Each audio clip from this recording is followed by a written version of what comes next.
You're listening to Part 5 of The Trickster, read by author Jason Lee Willis.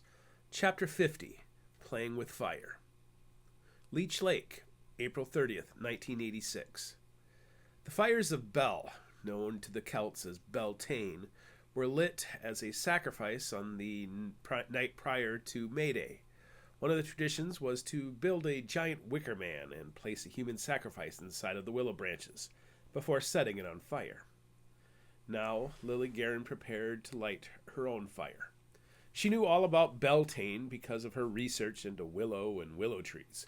Her people revered the willow tree and used its branches for the creation of dream catchers, so she spent much of her life trying to understand the magic that flowed in and around Lake Manitou. When she'd accepted Jesus Christ as her Lord and Savior back at the Sacred Heart Mission, she meant it, unlike the other children who were forced to make the profession of faith. She ran away from Grandfather Nanakonan into the arms of Father Jean Guerin to protect her faith, only to have him push her back toward the paganism of the old woods. Evil was real. Monsters were real. Miracles were real. The Creator was real. In spending her 10 decades of life trying to understand the mysteries of her world, Lily certainly explored other religions despite worrying about lessons learned by Solomon. Solomon's gift from God, wisdom, ultimately corrupted him later in life when he turned away from God and to the gods of his foreign wives. Am I being punished for having an unfaithful heart? Is God jealous? In the first few days after the betrayal, she fought with all her energy to make them understand. But once her weary mind and body got some rest, she understood that Levi willfully destroyed her plans and would continue if she didn't stop him. So she shut her mouth and kept it shut for almost a month, making small talk only when the doctors and nurses spoke to her. It worked. She tricked all of them, the nurses, her family, the Asante Lodge. Almost 3 weeks after floating down the Blue Knife River, she floated down the hallway of the Golden Shores nursing home for lunch in the Commons. They planted her in front of a table with her back to the lake. I promise, no more outbursts. I understand my situation completely. She slowly ate what was set in front of her and pondered the situation. The good news was that she closed the loops, locking the events of her youth into the fabric of reality. The bad news was that Levi and Nicole foiled her plans to be reunited with Jean, and even worse, threatened the coming confrontation with the Wintermaker. Wally Crane loomed over her shoulder before he knelt beside her wheelchair. He placed his hand gently on her head. It's good to see you, Lily. Keep him in the dark. She cleared her throat. You too, old friend. We now move into the final preparations. We have secured the past, but must now prepare the future. Lily carefully prepared her question to determine if Wally remained loyal. Will I still be moved to Turtle Island during the summer solstice? Wally nodded and smiled. It's good to see old Lily. Yes, with you looking so much stronger, we'll continue with the plan. Good, Lily said, thinking of the wicker man burning. Perhaps this can all still be fixed. Are the members of the Asante Lodge, are they well? Wally's wrinkled forehead gave her the answer. Yes, everybody is well. Sheriff Forsberg has done an exceptional job watching over the lake. Finally, he got to his concern. I have a couple questions for you. Go ahead. The role of the Wabishashi, the warrior, is filled by Sakama Riel. But in a few weeks, Ed Nielsen's grandson is coming to Lake Manitou on his own account. Should we try to include him in the ritual? Lily knew what she wanted to say. It doesn't matter. As a young Christian, she prayed to be delivered from evil, and for her faith, her precious Jean was returned to her, and she was given a decade of joy. Now, the price had to be paid in flesh and blood. Sakama has been properly trained for his duties. I don't think it is wise to throw a young boy into the mix at such a late hour. Wally nodded. Speaking of boys, your granddaughter Nicole is threatening to remove Levi from the ritual. She still doesn't know the truth about your canoe ride, but she has her suspicions. After your hospital visit, you said some strange things about Levi, and I was exhausted, Lily bluffed. If I keep fighting my confinement here, I'll only make matters worse. My tired mind played tricks on me, and I got a bit confused. So, we'll continue with our plans to have Levi at the ritual at Bleeding Rock. For her adult life, she'd been prepared to double-cross the Wintermaker at the very end. But now, her great-grandson double-crossed her, making her want to surrender them to her fate. As a young woman, her free will could take down monsters. But now, as an old woman, she surrendered to the inevitable. The Wintermaker would rise regardless of what she did. Yes, we'll continue with our plans. Perhaps in the coming days, I'll find a way to be reunited with Jean. Shortly after breakfast, another guest visited her, Carson Looning. Although he had the darker pigmentation of his mother, she could still see features of Albert Fisher and Farrell Looning in his face. The two sat at a small table that faced Lake Manitou. I've been thinking of the Song of the Manitou, Carson declared after making small talk. What do you think it is? My grandfather, Nanakonan, said that the Ouijigan clan passed it down from generation to generation, and the words were powerful spells meant to control the water drum during the ritual. But where did it come from? How old is the water drum? The Anishinaabe stories say that it was used in the creation of the world. Do you believe this to be true?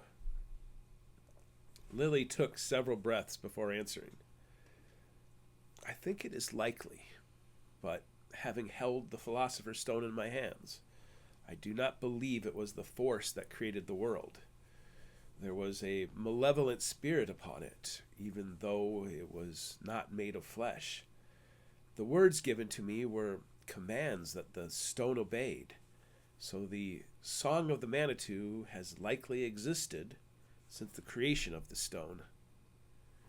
So the Days of the Dawn are another way of referencing the Genesis era, at least, the time before the flood, the old world. Lily nodded, suddenly concerned Carson was trying to trick her. Does he serve another master also? Carson kept pressing. Your grandfather only gave you bits and pieces of the song during your training, right? Is Levi using him to get the song away from me? So I would not do what I foolishly ended up doing anyways, waking the evil that slumbered in Lake Manitou. And Joseph Littletoad, the heretical Ouijigan priest, his rituals didn't work because he had a flawed version of the song, which means that somewhere out there is the original version. That is what allowed me to defeat the Wintermaker and cast aside the Takpai, she said boldly. My prayers were answered. I was given the rest of the song by an apparition. The magic within the stone opened a window in time, and I was given enough of the song to stand against the Wintermaker. Carson scoffed a little. What happens if our window doesn't open up during our ritual? It no longer matters. We must put ourselves in the hands of our Creator. We must trust that our way is the light in the darkness. Carson pondered. Regardless, I'm glad we've got you. We'll get you rested and recharged and ready for June. The day rushed by as Lily remembered the old memories dug up by restless men. She intended to go along with the plan, not letting others know that Levi had foiled her plan to escape the confrontation. She wilted in the chair, finally ready to submit after a lifetime of fighting. Do what you want with me, God. The Wintermaker is your problem now. I can't do this. And then laughter interrupted her silent prayers. It was so loud, so youthful, so arrogant, that anger boiled up in her, manifesting itself in pursed lips. Her hands took hold of the wheelchair, and she spun herself around. On the other side of the commons, she saw two young blonde women in the middle of the conversation. "Who is that?" Lily asked a nearby resident. "That's the girl who plays piano. The Morrison girl." Morrison. The Order of Eos stole her land, killed her family, and murdered John Guerin at the hands of Bushy Bill Morrison. No, the other one. That's the Knudsen girl, Molly Chauvin. She's in the office most of the time. Molly Chauvin. Lily didn't know the name, but she began wheeling closer to them. At 15 yards, both young women noticed her approaching. The Morrison girl hustled over. "How was your day, Lily?" I'm Levi's friend, Lacey." Lily ignored her and reached out a hand to Molly Chauvin, who joined them. "Hello, Lily. Do you need something?" She lifted her own hand, covering half of the young woman's face. "No, she's the right age, but it isn't her. How do I know you?" Lily closed her eyes and searched her dreams. "Okay, Lily," Lacey Morrison said. "Let's get you back to your room to rest." Lily felt her body rolling away. "You will visit me in the year 1986.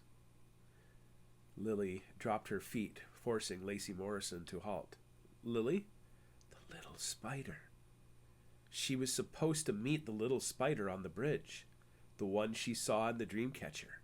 The young woman had a disfigured face, the same woman who helped her with the Song of the Manitou.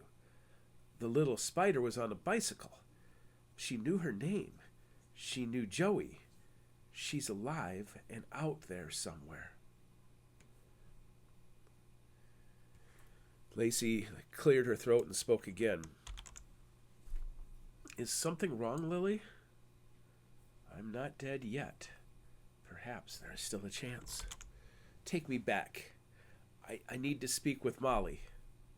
The Morrison girl covered the length of the commons in just a few heartbeats, allowing Lily to remember the vision she'd had during her darkest hours after the deaths of her mother, father, and grandfather. She'd taken her newly made Dreamcatcher and brought it down to the metal bridge, and inside the windows of the Dreamcatcher, she'd communicated with two women from the future. Levi took them away from me. The little spider was supposed to be waiting at the bridge.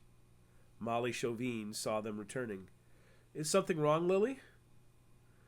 "My great-grandson is meddling in matters he doesn't understand." You have a daughter, don't you?"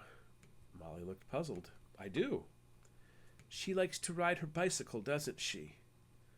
"We just got her that bicycle for her birthday last fall." "What is her name?" "Summer." Summer Chauvin, the little spider. "She's classmates with my great-grandson Joey, isn't she?" "Ah, that's how you know her," Molly said with a strange sense of relief. "I'd very much like it if you could bring her here. I'd like to visit with her." "I'm sure that could be arranged," Molly said. "You played your tricks, Levi, and now I'll play mine." Chapter 51. Wittenage-Mott. Canaransi Creek, May 12th, 1986. The Crow Wing River begins in southern Hubbard County near the town of Akeley and flows southward for 113 miles until it reaches the Mississippi past the town of Pillager. It is considered one of Minnesota's best wilderness routes due to its thick forests and consistent depths. The Ojibwe Indians referred to it as Gaga-Gi-Wiga-Zibi, which briefly translates to Raven Feather River. Strangely, the county of Crow Wing has its name despite only sharing a few yards of its mouth. Most of the waterway passes through the heart of Hiawatha County. Although most of the bridges spanning the Crow Wing River are relatively small, its watershed stretched into 9 counties: Becker, Cass, Clearwater, Crow Wing, Hubbard, Morrison, Ottertail, Todd, and Hiawatha, with 1,600 streams and 627 lakes feeding it. The watershed filled a territory of 1.2 million acres. For this reason, Carrie Scat Jensen sat on Brian Forsberg's porch, smoking a joint. Jensen was a river rat, one that Forsberg had known since kindergarten. Raised by wolves, Jensen dropped out of school in 9th grade and quickly became a cagey criminal. And as a result, he had a decade's head start on understanding the underbelly of society. Rail thin with wiry muscles, Jensen wore a stained tank top, oversized bib overalls, and mud-darkened leather boots. The fingers holding the joint were oily and creased with dirt, which not even steel wool would make clean. Scat was also Forsberg's oldest surviving friend. Middle school boys originally named him Muskrat, one of the staples in Jensen's early trapping days, and modified the name to Scrat and then Scat when someone pointed out that it was another name for animal feces. Scat's sixth sense interrupted the conversation, and his beady eyes began to blink quicker than the ping of a radar. "You specking somebody?" On County Road 30, a car slowed. "Probably the priest." Jensen rolled his eyes, and after a drag from the joint, pinched it with his teeth on the right side of his mouth, allowing him to grab his old Milwaukee Light and his leather gloves off the table between them. Without even saying goodbye, Jensen walked off the porch and scurried down the hill. At the bottom of the ravine, Scat hopped into his 12-foot-long John boat and sped downriver. Jerry and Frecky, Forsberg's German shepherds, also heard the approaching vehicle. Yet it surprised him Father Gary McKenzie had shown the Moxie to locate his house. As instructed, Big Mac honked his horn 3 times. "Stay," Forsberg said when his dogs growled.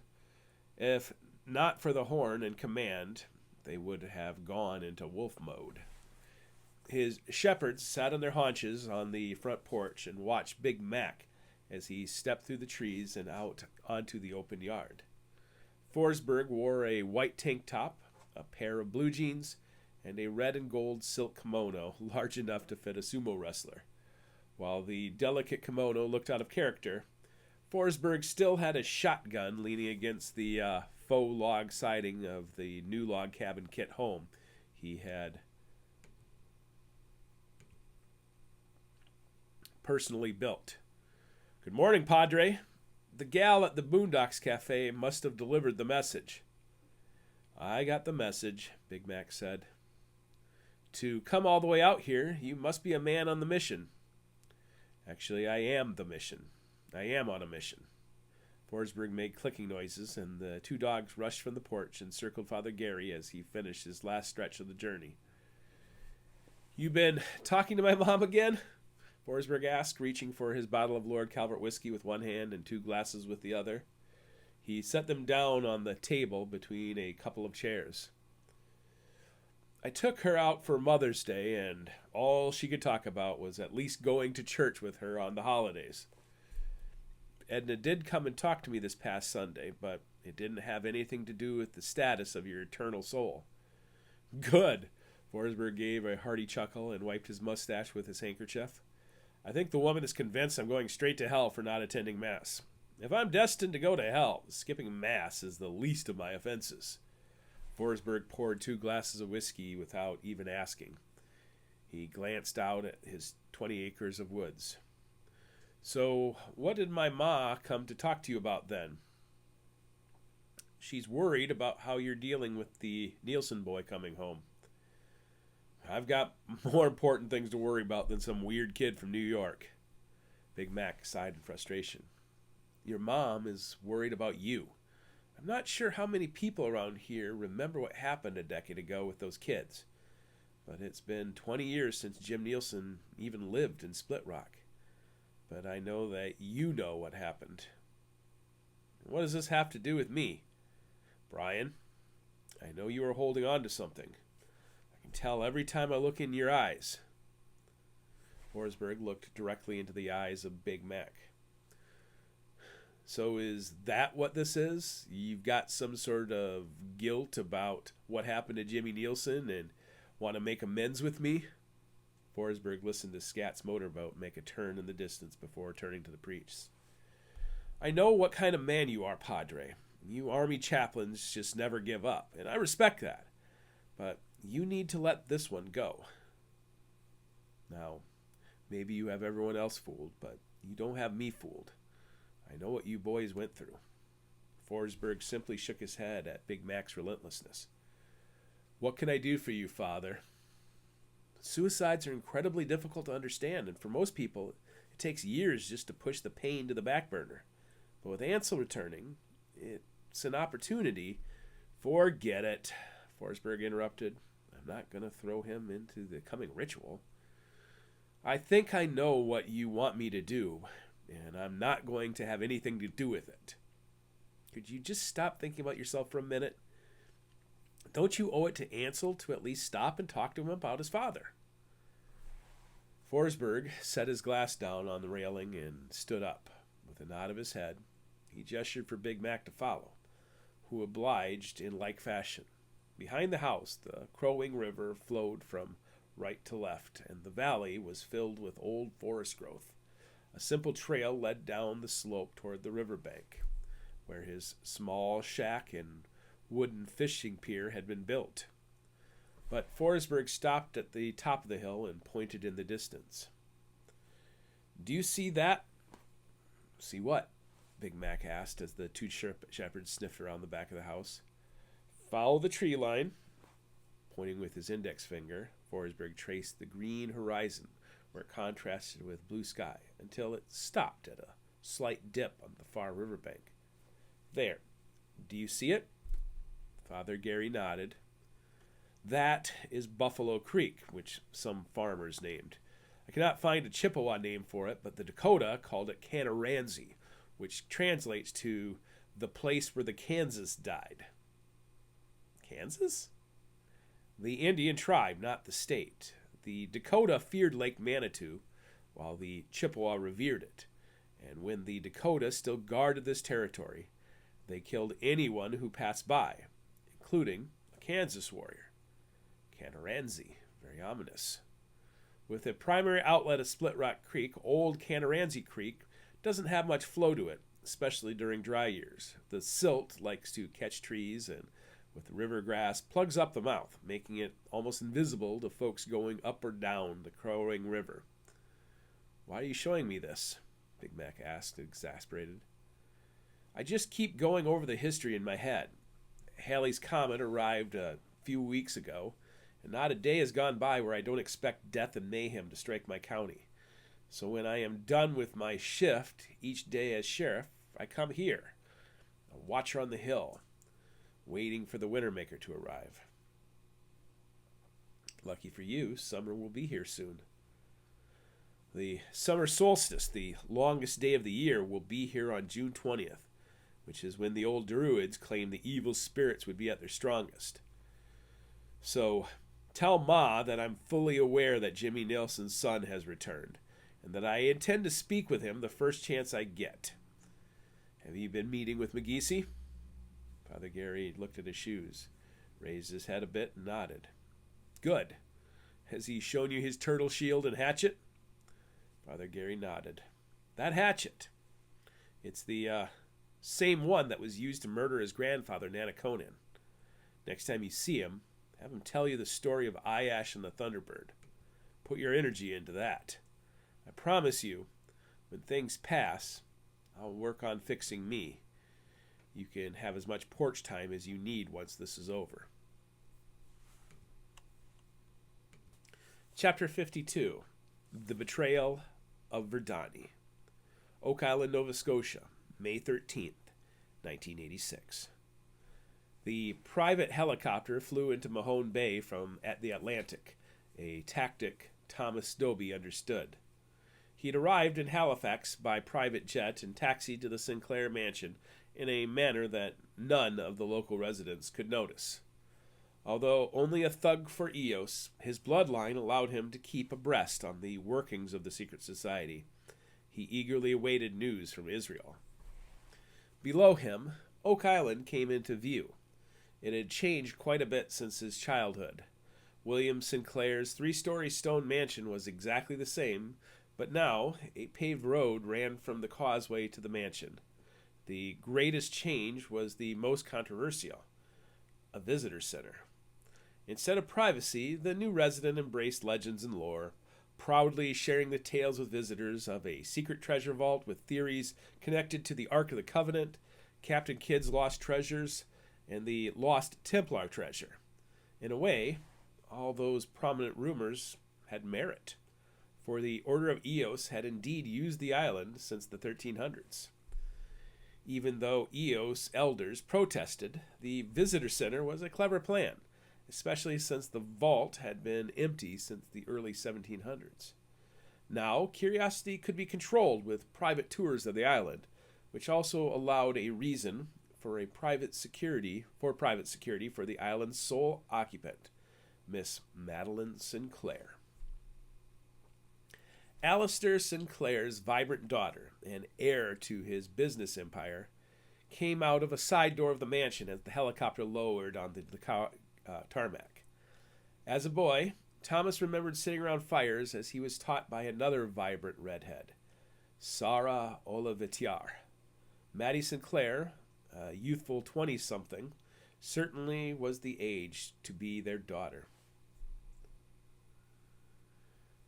"Welcome home, Tom," she said, squinting as her hair whipped in her face from the chopper blades. "How is Israel?" Maddie scoffed. "We'll talk about Israel once you've had something to drink." An hour later, the two sat in front of a large fireplace in plush chairs angled slightly to face the fire, while also allowing conversation.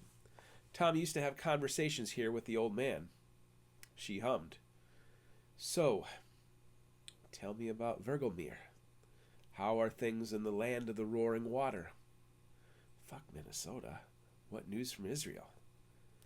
In Norse legend, the world tree, known to some as Yggdrasil and others as Leirad, had three places where its roots connected to the world: the Well of Wisdom, the Primordial Gate in the Land of Giants,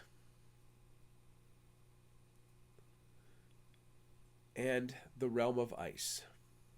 The location of Virgilmere made sense considering that for thousands of years glaciers covered Minnesota, and when they withdrew, left behind 10,000 lakes, including Lake Manitou. "The roaring waters were surprisingly calm," he reported. "Just wait. The Fossagrim will stir the pot," Maddie said. Despite her youthful beauty, she had the spirit of an old woman behind her eyes, and for good reason. She won't tell me about Israel until I update her on Minnesota.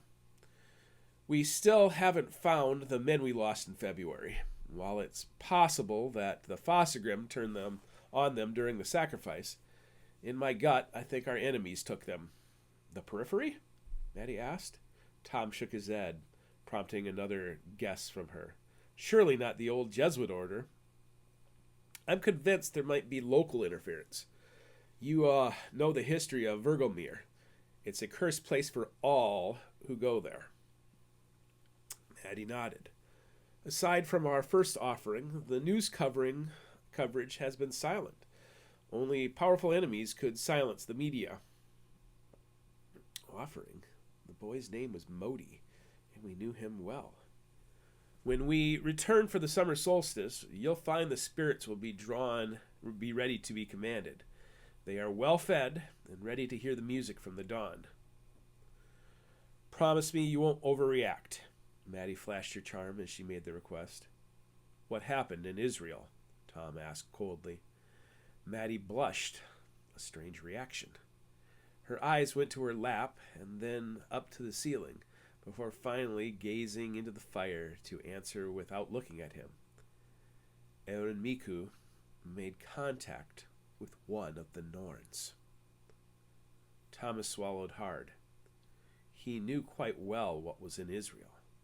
At the ancient cave of Peneus, a stream came out of Mount Hermon that was once rumored to be the gateway of the underworld. The bubbling little stream eventually became the River Jordan and emptied far off into the salty Dead Sea. But just a few hundred yards from its headwaters, an ancient willow took root at a place known to Dobby's ancestors as Ubranunir, the Well of Wisdom. Maddie and Aaron Miku had visited one of the 3 roots of Layrad. Your father warned you about using the tree.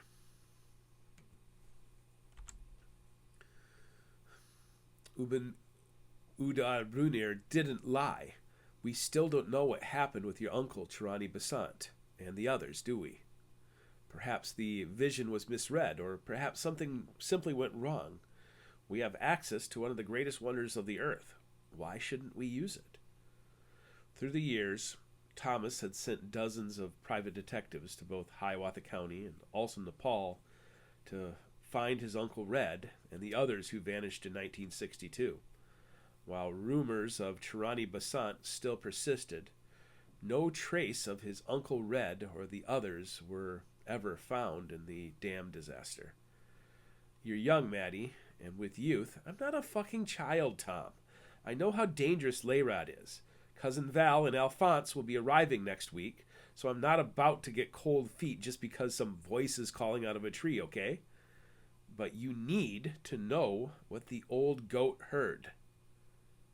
Hydron, the goat that lived under the roots of Layrad. She said that on purpose. What is she thinking? Okay, tell me. As you know, the 3 Norns live within the roots of the world tree. Erd is the old woman representing the past, Skuld is the future, and Verdani is the present. Thomas seethed, remembering how his Uncle Red had also visited the willow, only to see the goddess of death, Hela, waiting for them at the end of the story.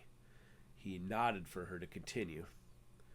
We made contact with Verdani, and in the vision, she tried to warn us about what was happening in Vergelmir. She said that our plans would fail, and that the triple winter would be used to destroy the Order of Eos root and stem, leaving behind nothing behind for a rebirth of humanity. She said that our enemies had taken hold of the future and know our plans. She said we are about to be tricked. Dobby's ancestors believed the world was caught in a constant battle of fire and ice, where the world was destroyed again and again. When Odin learned of the endless cycle, he did his best to stop it from ever happening again. Even though Odin died in the last battle, his sacrifice brought a changed world, where mankind survived and replenished the world without the gods. But not all the immortals perished. 4 Aesir survived the war only to be buried alive. Surtur, the fire giant, the sole survivor for the giants, was also buried alive. The Order of Eos existed to make sure the sacrifices of Odin were not in vain, so they searched the world for one of the Aesir before the enemies unearthed Surtur. In Norse legend, Loki played the part of the trickster, his loyalties divided between the Aesir of Odin and the evil giants of Surtur. In the previous conflict, he betrayed Odin and helped the giants destroy Asgard. Now, a new trickster threatened the future. Only in victory can our world be restored. We are on the verge of waking a sleeping god, Maddie, Thomas said bitterly. Generation after generation, the Order of Eos has moved steadily to this moment, and now leadership has passed to us to complete it. The last step is to wake him. If Verdani knows what we are doing, why would she warn us? Don't lose your nerve. What do we know of the Norns? Thomas asked. Yes, Odin went to them for answers, but if they were truly allies, shouldn't they have given him better advice? What if they work against us? If we succeed, how does that change their role? If we control our own fate, We will control our own fate, won't we? Aaron Miku and I discussed this before we agreed to tell you about it. We agreed that Verdani could be guiding us to a future that serves only her interest, which is why we must be ready to shape the world tree to our own liking. And there it is, the old goat. Aaron Miku reminded me that prophecy is difficult to understand and control, which is why we will act as the old goat Hydron, who nibbled away at the new growth of the world tree, preventing it from going in a direction we don't like. Perhaps Delhut is right, and our plan is meant to fail.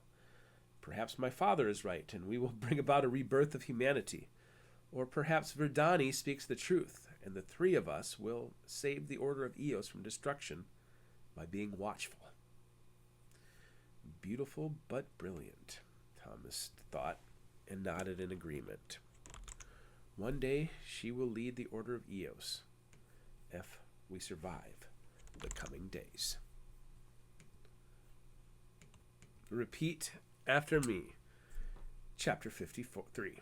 Chippewa Beach, May 16th, 1986. Disoriented, Ansel Nielsen woke in his bed at Lake Manitou. Screaming thunderbirds filled with lightning and fury transformed into croaking parrots. Parrots made sense. His grandma Ursula had two pet parrots, Donald and Daffy, who lived in a cage at the very front of her mobile home.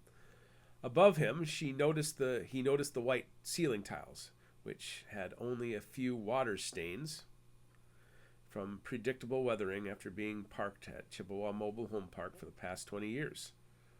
His bedroom was the opposite side of the mobile home from the parrots, a 10 by 10 wood-paneled square with 3 windows, a closet, and a door that led to the only hallway.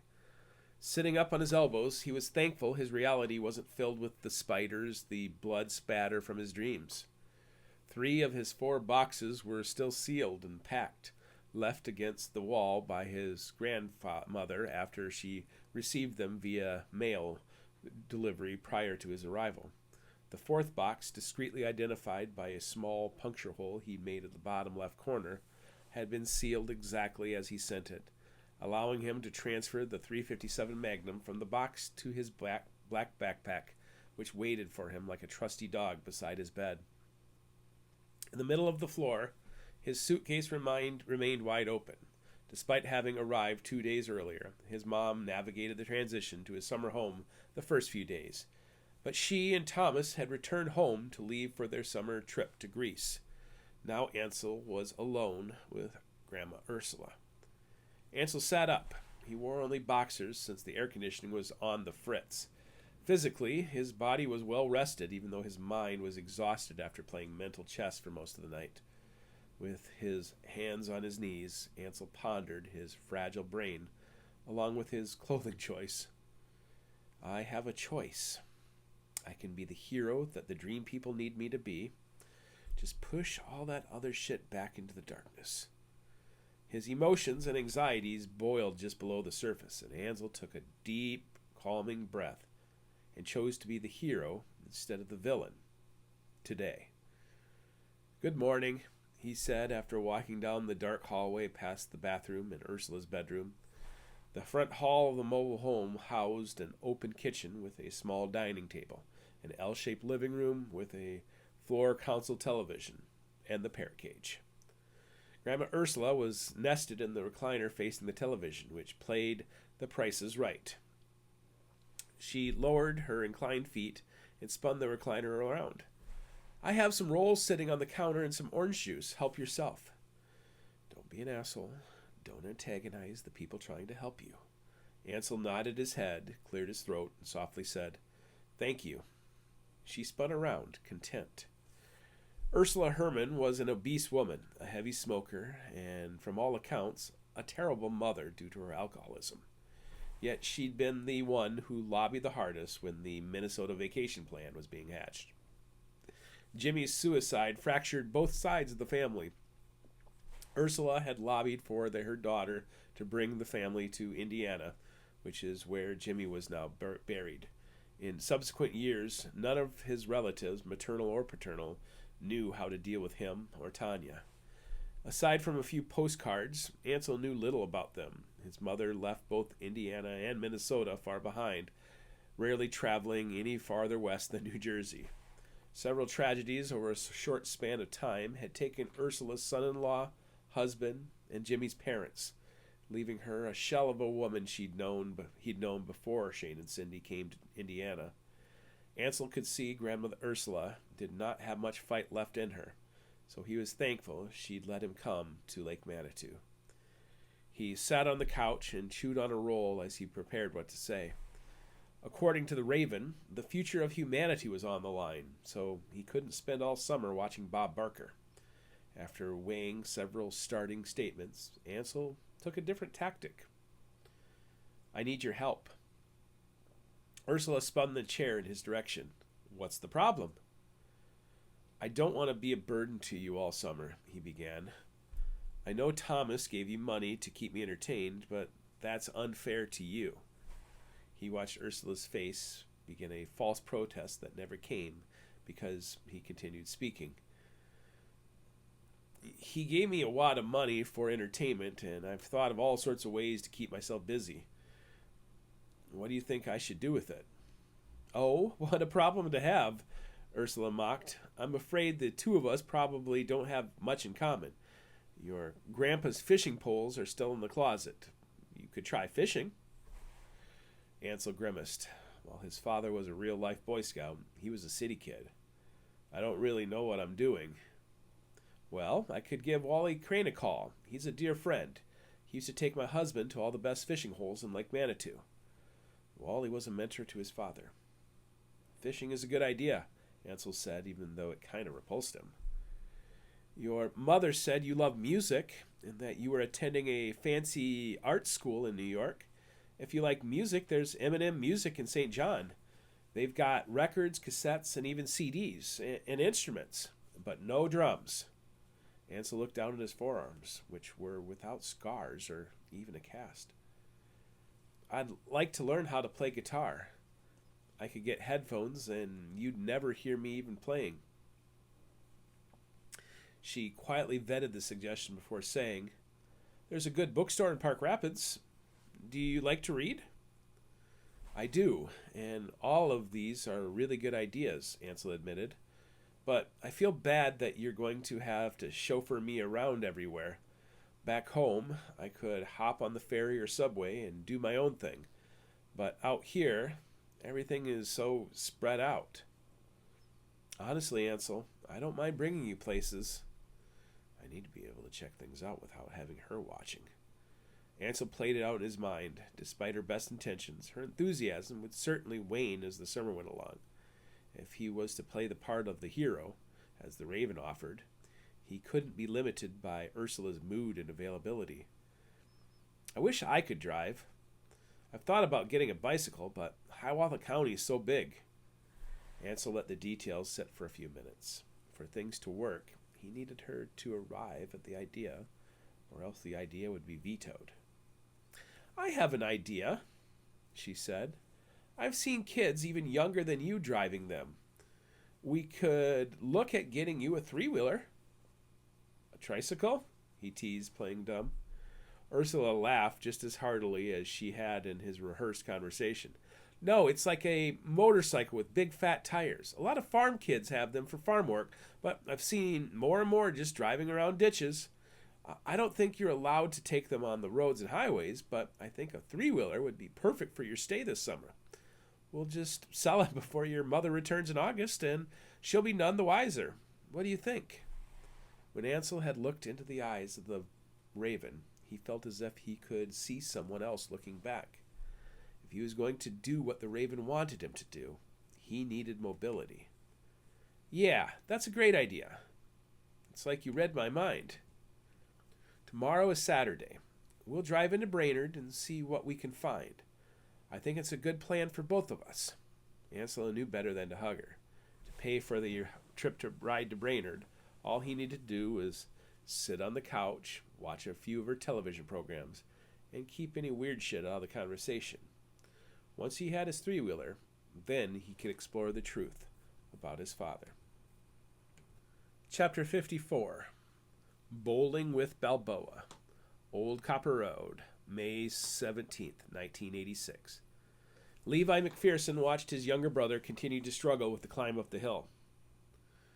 He sat on the tall wooden post of the bullpen, which connected to the barn nearest the woods that led to Lake Manitou. Joey, dressed in an oversized Def Leppard shirt that Levi had given him, threw his arms up in despair. The heavy object he carried rolled 10 yards down the hill until it struck a log that had fallen horizontally against the slope. "It's too heavy." Levi leaned his black felt hat back onto his head, his hair draped down behind it to his shoulders. "I know, bud. You're way stronger than I was at your age. I need you to show me you can do this, okay? Show me how strong you are. You almost made it all the way up before you let go." "I can't do this." "Yes, you can," Levi insisted. The heels of his snakeskin boots rested on one of the thick boards of the bullpen fence, where his father's prize bull stayed during the winter. "You've gone over this a bunch of times. You agreed. You said you could do it." "I know, but the rope hurts my hands," Joey whined, standing halfway between the fallen tree and the top of the hill where Levi waited. The slope of Lake Manitou made his brother look even smaller, which caused Levi to question his impending plan. Then he thought of a solution. "We'll get you some gloves for game day, okay? Show me how strong you are." For a moment, Joey resolutely nodded and returned to the log. He picked up the rope and took out the slack from the 8-foot length. The knot top of the burlap sack turned toward Joey, and the heavy object began to move through the leaves and twigs of the woods. Joey struggled with his balance. "Hey, I want you to try something, Joey. Turn around and face me." Joey obliged and pivoted, wrapping himself in rope. "Now, hold the rope in your hands in front of you, but slip the rope onto your shoulder so you can drag it rather than pulling it backwards. Hold it like Santa Claus holds his toy bag." The suggestion worked, and instead of falling down onto his butt with every tug, Joey was now able to reach out with his left hand to balance. Soon, the heavy object passed the spot where Joey had previously run out of gas. "That's awesome. You're almost to the top," Levi called out. He heard a door open and close in the main part of the barn. Across Lake Manitou, he could still see the sun in the western sky, which made it earlier than his father or any of his other brothers normally returned to the barn. "You're a little rock star, little man," Levi said when Joey stepped out on the level ground in front of the fence. "I knew I could count on you." Joey extended the end of the rope to Levi, who nodded his head. All the way to the summit. The barn door of the empty bullpen opened, and his father stepped out. He wore a short-sleeved button shirt and a pair of pressed slacks, which meant he was not coming to the barn for a forgotten chore. He was even without his faded red International Harvester cap, and thus revealed the deeply receded hairline and farmer's tan across his brow. "What's this all about?" "Rocky IV training montage," Levi said with a smirk, as Joey doubled his efforts to get back to the top again. "Do you remember the scene where Rocky works out in the Russian barn? Joey's going to be the strongest kid in first grade next fall." "You don't say," his father said distantly, standing behind Levi at the fence. For a moment, his father simply gazed at the sun and glistening water beyond the trees. "What's in the burlap sack?" "It's your old bowling ball," Joey said with a hint of glee that Levi might get in trouble. His dad sighed and shook his head. "I don't know what to do with the two of you." Levi studied his father for a moment and realized he'd always been a farmer, just like his younger brother Daniel seemed to be born into the life. Joey was odd, which is why Levi wanted to protect him most of all, even from bullies that were supernatural. "Don't forget about band rehearsal this afternoon. You know how important it is to your mother." Since betraying Lily by bringing her to the house rather than back to Leech Lake, his mother had become an overly caffeinated ostrich, refusing to remove her head from the sands of St. Marie's Catholic Church. Levi was now starting to understand her trauma. "I'll be there." His father slowly walked away, paused for a step, and then kept walking. "So do I get the Metallica shirt?" Joey asked after their father vanished into the barn. "Yeah, but You can't wear it around Mom or she'll take it away and toss it in the garbage. You know how she is. Yep, Joey said and slipped right around the boards of the fence. When do I get to do it for real? Soon, Joe. Very soon. Together, they followed their father's path through the main part of the barn and out the front door. Their father was halfway across the yard when a car entered the driveway. When Lacey Morrison stopped and got out of the car, Levi's heart fluttered a bit. But when she walked up to his father, Levi almost had to steady himself against her little brother. It was stupid of me to get Lacey involved with Lily. I'm trying to save her, and instead, I put her at risk. Levi turned to the other person he loved and fought to save.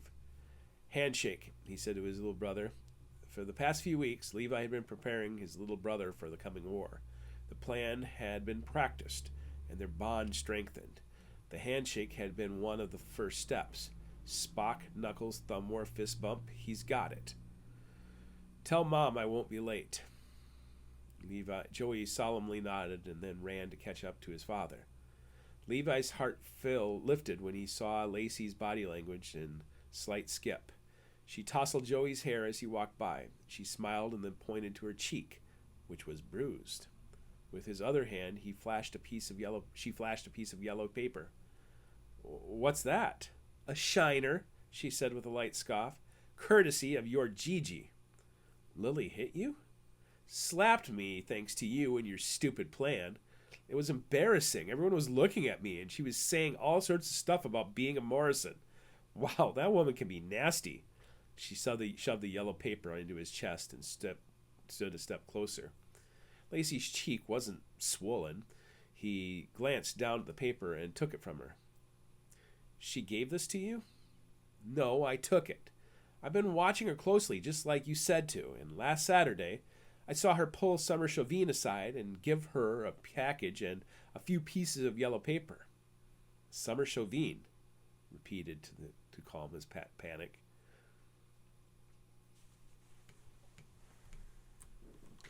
Levi.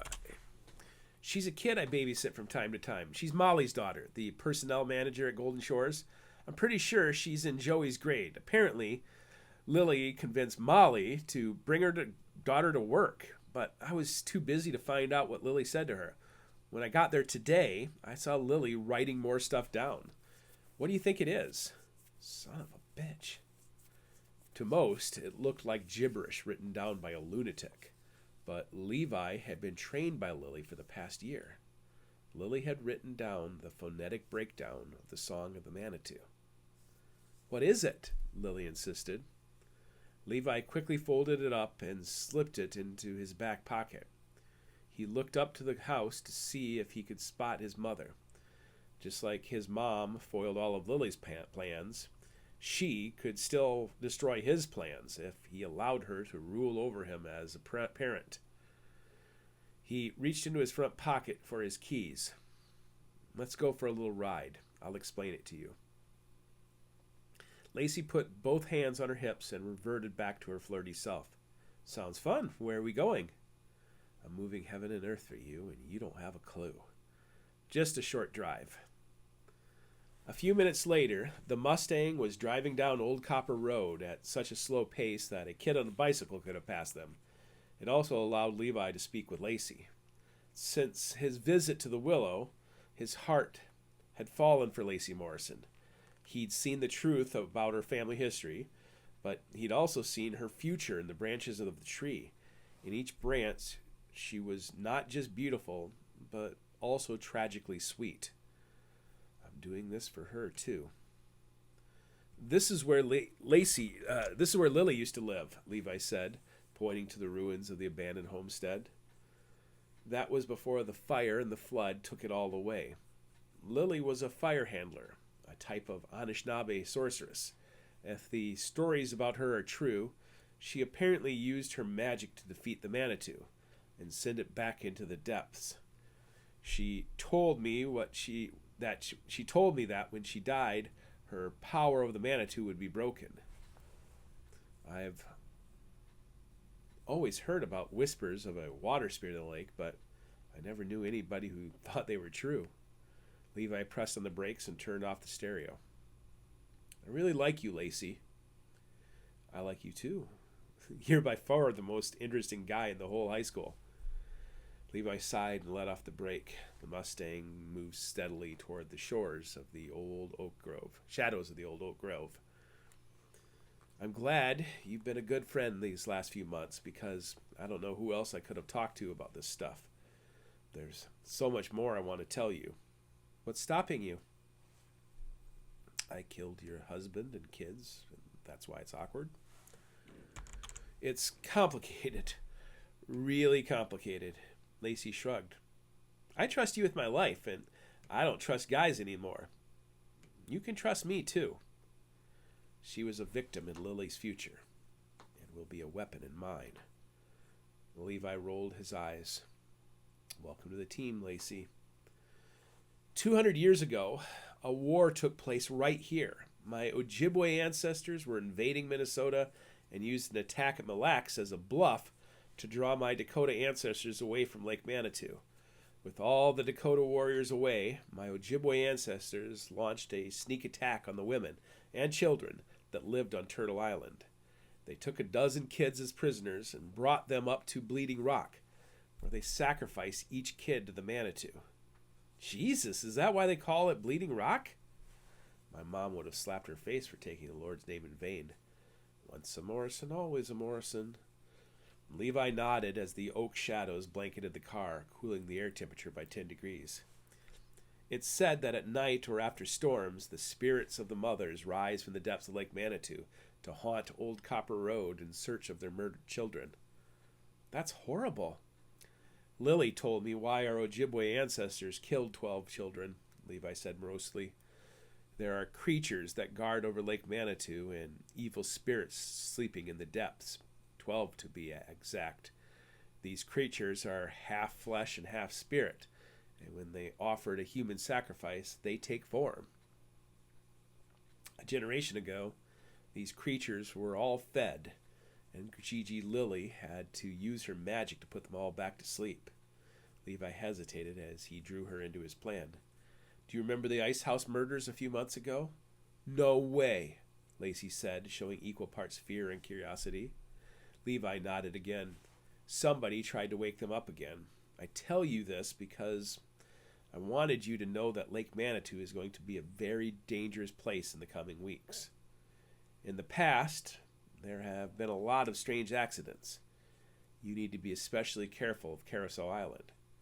Okay, now I call bullshit because I live across the channel from Carousel Island. You're just trying to mess with me. Mess with you? I'm destroying your whole world with this conversation. Levi stepped on the brakes again and put the Mustang back into park by the Larson homestead. When he reached out his hand to put it onto his shoulder, there was no trace of flirty Lacey left. She flinched as if he was Ted Bundy sitting across from him. Levi took his hand away, remembering a dream where he choked the beautiful redhead to death. There are no coincidences at Lake Manitou. Do you remember what I told you about your ancestor, Bushy Bill Morrison? How could I forget? Lily slapped me because of it. We're all puppets on a string, Levi said. Everyone that came to Lake Manitou has been manipulated into being here, and I'm not just talking about the Dakota and Ojibwe. Levi pointed to the rusty old mailbox with the faded name Larson written upon it. Each family along Old Copper Road was selected to be here. A generation ago, a kid that lived in this house fell to his death at Bleeding Rock. There are no coincidences at Lake Manitou. Lacey nodded and to appease him. Remember this place, he said, and put the Mustang back into gear. A few moments later, they left the shadows of the old oak grove. Levi remained silent about the Nielsen farm so that Lacey could make her discovery herself. The increased speed of the Mustang and the light wind filled the silence for the next mile until they reached the stop sign at the top of the hill. He looked forward for a few moments after they stopped. When he turned, Lacey almost had tears in her eyes as she said, "You're freaking me out a little, Levi. What is all this?"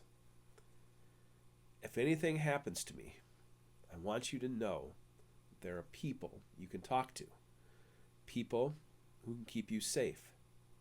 Safe? Safe from the creatures?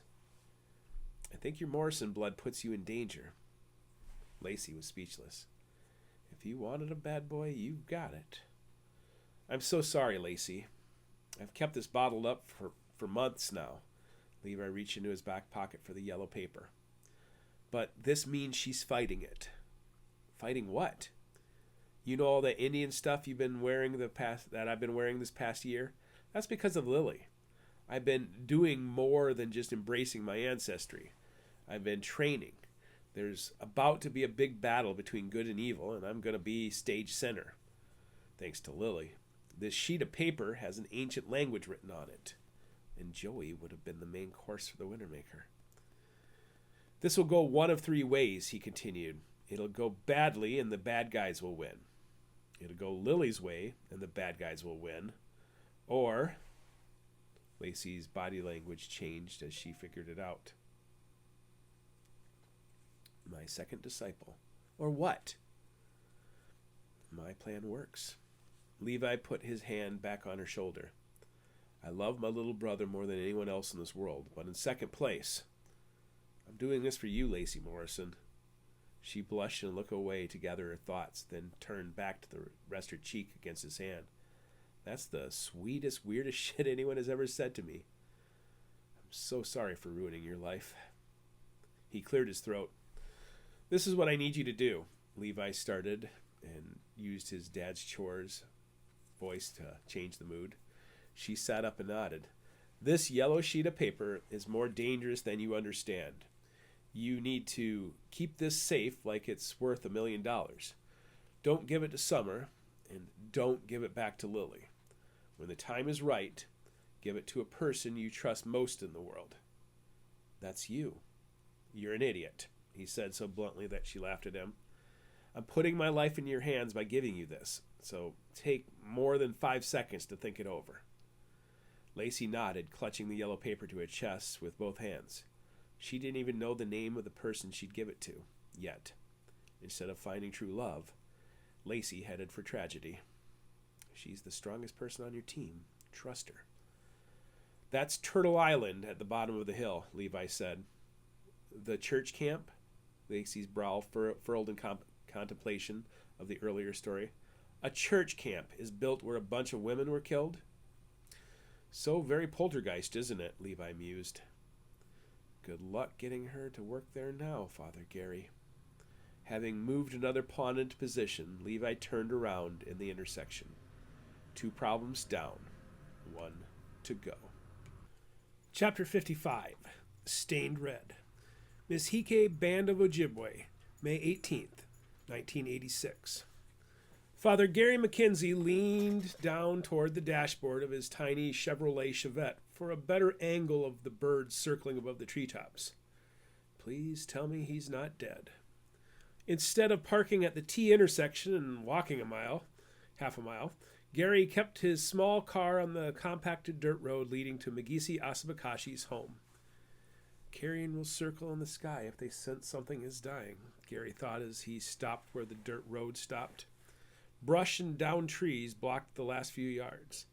The old hardwood trees had their green buds and a few leaves, but it was still early enough in spring to see the twisted branches, which held large black specters of death. Gary found himself hustling around the corner, fearing the worst. He stopped in his tracks when he saw a figure step out of a time machine. The shack, deck, fire pit, and sweat lodge looked exactly the same as they had the previous trips, but the man standing in the entrance had been changed from a decrepit old grouch into a lean, aggressive warrior. Megisi brandished a woven spear with a red stone tip, which he held away from his body with his elbows high. He jabbed at invisible enemies, all while his legs were high-stepped like a crane, his knees rising to his waist. As he moved, his whole body shimmered, for around his neck and shoulders were cowrie shells, woven into sinew and string. Along with the woven spear, he had a battle axe, which sliced the air from time to time. Upon his back, he wore a large snapping turtle shell like armor. His face had been transformed into a mask of vermilion, with 3 blue stripes like bear scratches descending from his left eyebrow to cross his face to his right jaw. Upon his head he wore a black hat decorated with bird wings. The fire pit burned the butts of a few logs and was filled with coals. A few yards away, a small trick of smoke came from the roof of the sweat lodge. A new feature in the yard, a single post as tall as a man, had been sunk into the ground, which kept McGeesy in orbit with invisible string. McGeesy danced all his way over to the pole, and when he leaned closer, Gary noticed how a hole bored through its top. McGeesy's gaze followed a line from the pole to the river below. Then, pivoting, he stood between the river and pole, using the hole to gaze directly at him, as if noticing for the first time. McGeesy advanced, and when he came within 10 feet, Gary took a step back. When it became apparent McGeesy did not plan on using the weapons in hand, he steadied himself as McGeesy danced, shook, and hopped. Suddenly, an object flew through the air and struck Father Gary in the chest. The white projectile thumped his sternum and fell onto the ground between them. Did he just spit at me? A moment later, another white shell burst from McGeesy's mouth toward Father Gary's head, striking his forearm. "Excuse you!" Gary shouted, but McGeesy turned to stomp back toward the pole, where he wilted and transformed back into the wrinkled piece of old leather Gary had grown used to over the past few months. McGeesy set the axe and woven spear against the pole, the hat upon the top, the turtle shell at the base, and lifted the shells off his neck and onto a wooden peg. Despite being relieved of the burdens, he seemed to hunch more. From his mouth, he spit out a dozen more cowrie shells into his hands and walked them over to a flat rock adjacent to the fire ring. "Come," McGeesy said, waving his hand to Gary to join him on the deck. Gary picked up the unique shells as McGeesy threw himself into a chair, completely exhausted. "Do you want these back?" Gary asked, extending a palm that held the 2 white cowrie shells. "I had to make sure you were real," McGeesy said. "Am I real?" "Unfortunately, yes." McGeesy did not smile, but Gary could see the old man was pleased with his own humor. The slight smile soon vanished. "The battle has started." "I thought it started long, long ago." "The war was started long, long ago, but a new battle has begun. I've heard the song of the Manitou." "In a dream?" "No, upon the river. I could feel the water drum vibrating beneath my feet and the foul tock pie creeping in the shadows, and I knew the time had come." Gary swallowed hard. "The song of the Manitou? I thought you said it was hidden away in the sacred shell thousands of miles from here." "It is, but one from the future stood right over there." McGeesy pointed to the bald clearing where exposed stone overlooked the Blue Knife River. "In the future, the sacred shell is discovered, allowing the secret verses to be sung. In our foolishness, we can try to change the plans of the Great Spirit, but what is meant to be will always be." "I don't understand." McGeesy sighed, closed his eyes, and leaned his head against the exterior of the wall of his cabin. "I'm not strong enough to fight them. When I was a boy, I fancied I could be Ayash, the boy who rode the horned serpent, tricking the great serpent to its doom. The Tokpai no longer fear me, but laugh at me from the trees. Despite all my prayers to the Great Spirit, I have failed to fight the horned serpent. I know now that I will die without even getting to fight him." "What about the coming ritual? On the summer solstice, you'll get your chance." "The serpent star brought its magic, but it is being misused. My sister grows weaker by the day, and the Wintermaker grows stronger. I no longer see a path to victory." "Bring me my spear," McGeesy said, pointing to the pole of relics. Gary walked over and retrieved the woven spear. He handed it to the time-traveling warrior. "I made the spearhead when I saw the serpent star back when I was a young man. There is a place where my Ocheti Sakoan relatives make pipes. Some say the Great Spirit sacrificed the first buffalo to teach humans how to survive." Gary reconciled the idea with what he knew from Scripture. The Lord made garments of skin for Adam and his wife. "Others say," McGeesy continued, "the earth became stained red when all the Indian tribes gathered in one place to fight each other. The Lord saw that the wickedness of man was great on the earth, and that every intention of his heart was evil continually. But I learned that the sacred earth was first used by the Great Spirit to shape the first people, which is why the old pipestone quarry is sacred to all nations. Then the Lord God formed man of dust of the earth, and breathed into his nostrils the breath of life. A man became a living thing, Adam, a Hebrew play on the words meaning to be read. McGeesy snapped the woven wood near the spearhead, tossing the shaft to his feet. He handed the red mineral to Father Gary. Have I told you about the dream catcher? Many times. Then tell me why the dream catcher was made, McGeesy challenged. It's a spiritual snare, Gary summarized, placed above the crib or bed of a child. The web of the dream catcher allows good dreams to slip through the spaces, but bad dreams are caught on the web, like a fly in the spider web, to be burned away in the morning when the sun appears. Yes, and the construction of the dream catcher? The significance of the feathers? No. Tell me about the frame. Oh, yes. It is constructed of a single willow branch, twisted like a teardrop, so the thick and thin ends of the loop cross. The tension of the webbing eventually causes the willow to break, signifying the end of childhood. You asked how you can help? I am brittle as this old wicker staff, and even though I have failed my destiny, the great Thunderbird will nevertheless answer the call. I need you to gather up enough willow to create a new spear. A single piece of wood is easily broken, but fresh willow woven together is almost unbreakable. Fashion a new shaft. In all practical terms, a 90-year-old man could pass at any time, yet Gary had seen how vigorous McGeesy remained for his age. Is there anything in particular I'm supposed to look for? When I was young, I used to harvest from the ancient tree hidden in a place called Jibe Wadena. The tree is in the town of Wadena? No, it is on Lake Manitou, by the island. Find the willow tree in Ghost Hollow, and bring me fresh stands to fashion a weapon for the Thunderbird. Better tell Forsberg and the others, and McGeesy suddenly changed of heart. Gary took the broken spear. Whatever happened to just sleeping on my days off?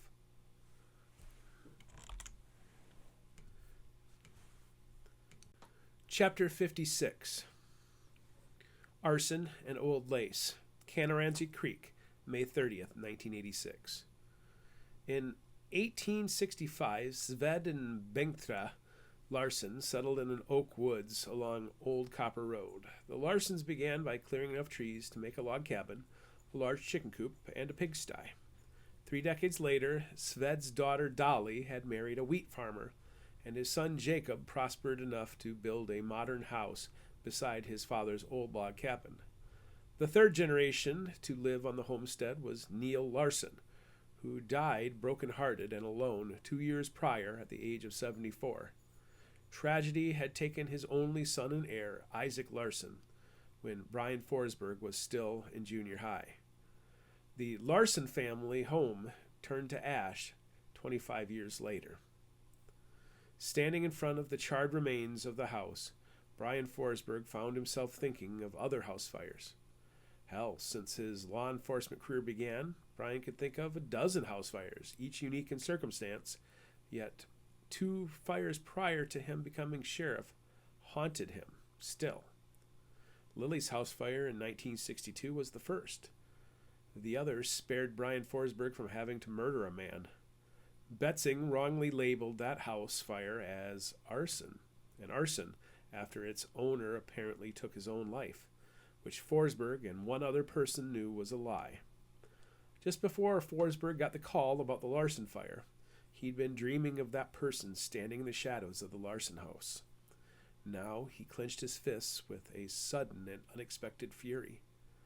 Fire Chief Ken Uzelman hobbled up to where Brian stood to give him his assessment. Now in his 70s, Uzelman showed up to house fires mostly in a managerial capacity.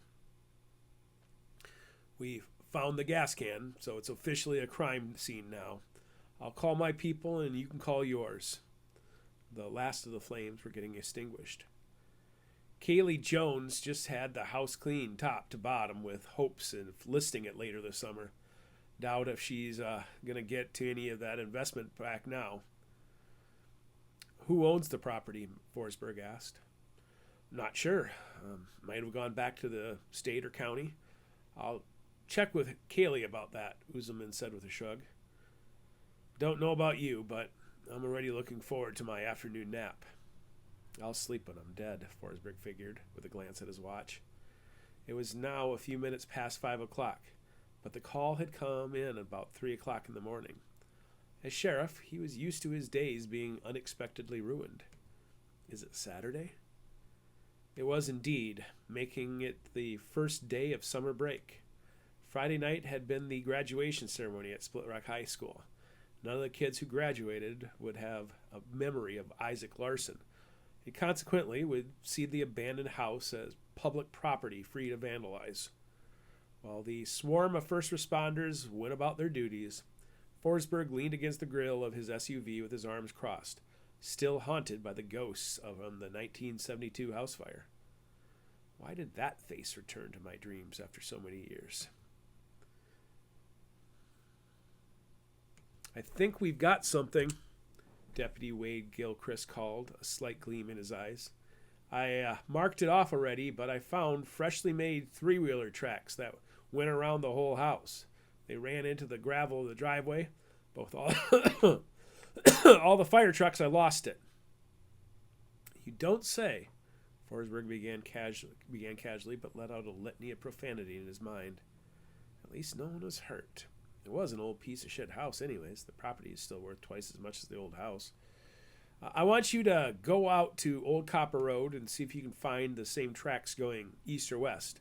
That'll tell us something. Ever the puppy dog, Gilchrist went running after the bone his master had thrown him. Forsberg's crew did their duties without question. Does this mean something? Does my stupid dream mean something? The green GMC stopped at the end of the driveway so as not to block in primary emergency vehicles. Forsberg grimaced. Is he still listening on the police scanner? Wally Crane, despite having retired from Ullman Oil, had much more pep in his step than his peer, Ken Uzelman. He paused to speak with his longtime colleague on the Lake Manitou Fire Department, and then went over to Forsberg. I brewed up a thermos of coffee. Figured you were about to have yourself a very long day. I should let Harper get his ass out of bed for this one, but Old Copper Road, Wally finished. So what are you thinking? Well, the facts so far, the house definitely burned to the ground. Gavin McPherson called it in about 3 o'clock, and by that time the house was fully engulfed, which means it likely started around 2 o'clock. High school graduation was last night, but there are no signs of beer cans or even tire tracks on the road. In the grass, we did find tire tracks belonging to a three-wheeler. A three-wheeler, Wally repeated in alarm. Ursula Herman just bought. Yeah, I know. What kind of name is Ansel? Brian had asked Jimmy years ago. Arson, Forsberg muttered. You, should have talked to him 2 weeks ago when he arrived. Wally chided, thinking the same thing. I took him and Ursula out on my boat and gave him a tour of the lake. He's curious as heck about his old man. No shit, Sherlock. Yeah, I know. Last Saturday, somebody broke into the high school, kicked in a glass door in the elementary, knocked over a few garbage cans, threw some books off the shelves in the library, and vandalize a bunch of the wrestling pictures that hang outside the training gym. Wrestling pictures?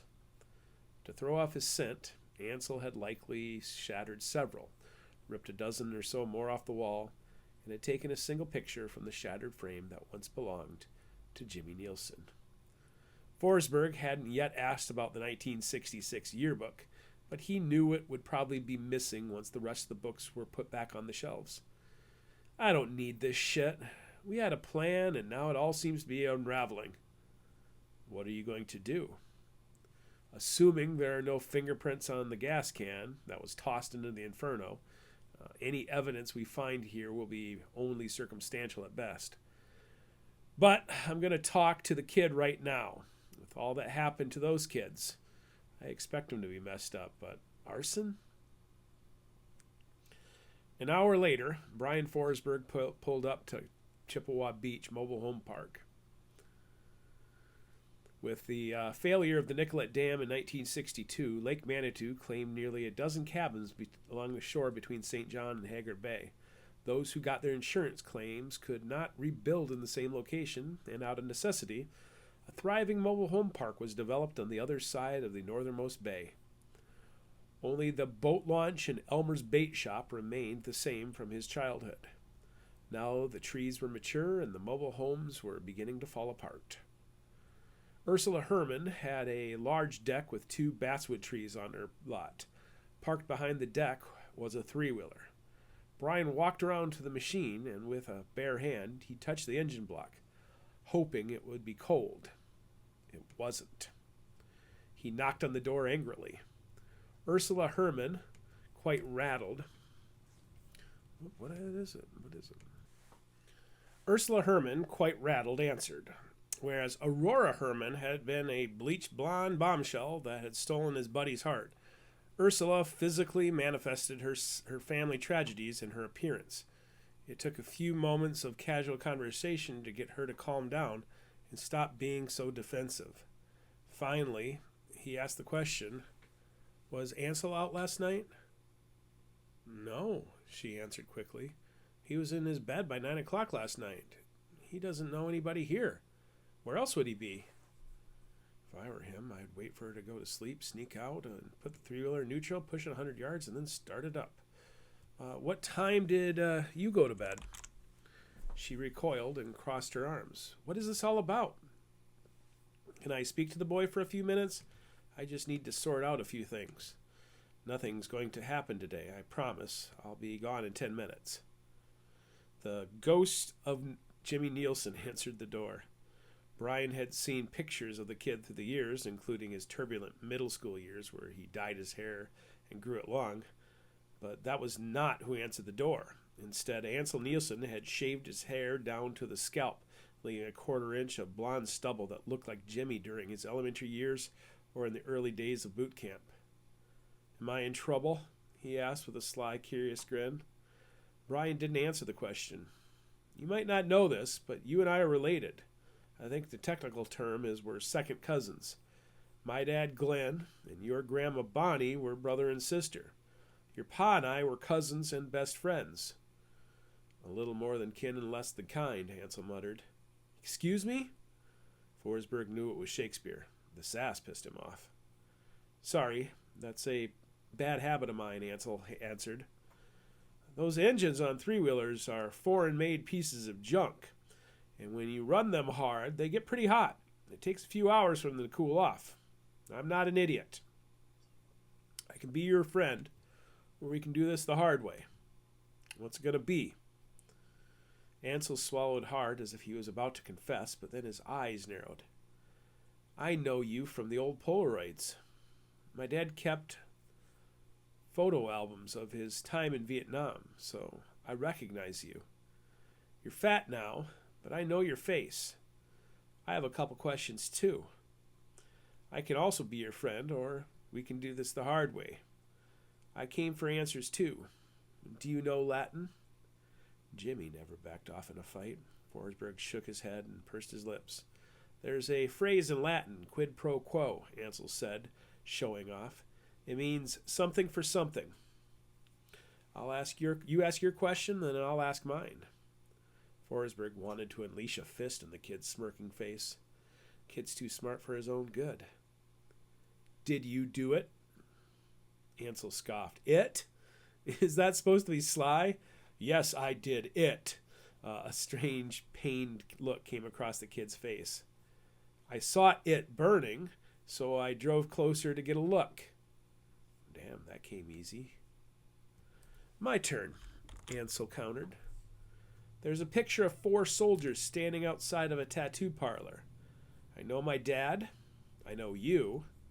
I know the big guy, of course. Who's the fourth guy? The professor, Jay Campbell. He's my brother-in-law from out in Baltimore. He looks familiar. Should I know him? You've got your one question. My turn. All of Brian's questions about arson and school vandalism crumbled away in a wave of inner turmoil. What the fuck happened to your father's gun? The moment was right there for the taking, but that was his personal life. He had a job to do. I found your three-wheeler tracks in the grass around the house. You claim that the fire was already burning when you got there? Did you happen to see who started the fire? Ansel nodded. I think so, but I'm not sure what I saw was real or just... He waved his fingertips near the side of his head. I saw a figure go into the trees, heading away. Would you like a description? Ansel's description left no doubt who burned the house down, and the identity shook Brian to the core. Chapter 57. In 76 Years. Old Copper Road, May 31st, 1986. Instead of going to Halley's Comet viewing party, Levi stayed home and watched it from the top of the porch roof with Joey, pointing up at the sky to the stranger his ancestors once called the Serpent Star. The rest of the family had gone to a big viewing party where somebody had a telescope, but Levi feigned apathy and volunteered to stay home with his younger brother. How old will I be when it returns? Joey now asked. You'll be an old man, Levi answered. 81. How old will you be? I'll be dead, Levi answered morosely. You remember the plan, don't you? You'll only be mostly dead, Joey smirked. Why do I have to be the one that grows old? Robin said it's the only way. You mean Fozzie? Right. Fozzie said it was the only way for this to work.